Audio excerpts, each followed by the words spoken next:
Hi, my name is Tara Williams, and I'm coming to talk to you all today about different communication styles, one being direct communication and the other one being indirect communication.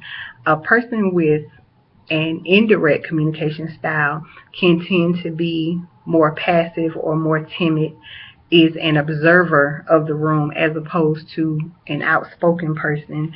They kind of sit back and just listen at what's going on in the room, and sometimes they ask a lot of questions because they like to be informed, or maybe they may be a little bit unsure. Whereas a person with a direct management style is much more assertive, sometimes even aggressive. But they know what they want to say. They're very clear and concise in their convictions, in their thoughts, and what it is that they want. They convey those things very well, and people aren't really left to wonder what it is that they think or what it is that they want, because they're very kind of open and honest and very direct about whatever it is that they're trying to communicate.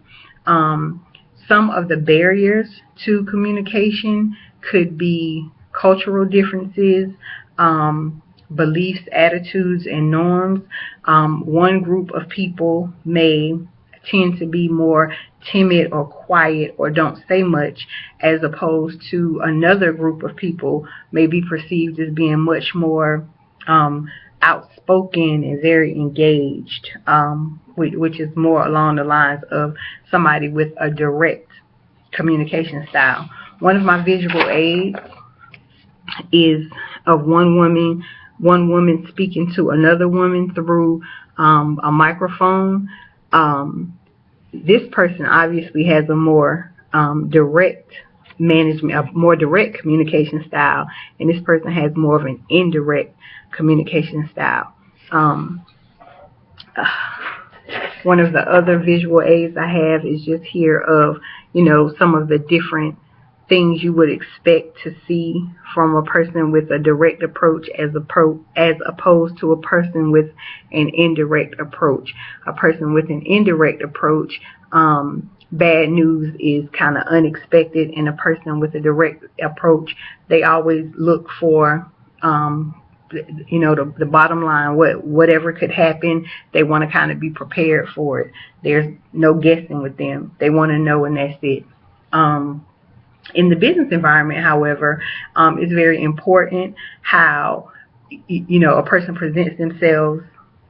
So using a very direct management style in some situations may be a very bad thing, and being indirect is more palatable to the people in the room. But sometimes in some other situations, it's very important and it's very necessary to be a very direct person. So depending on the situation, it could be encouraged or discouraged. And you have to be the type of person who can kind of feel out which is the better way to be to help you in a specific situation.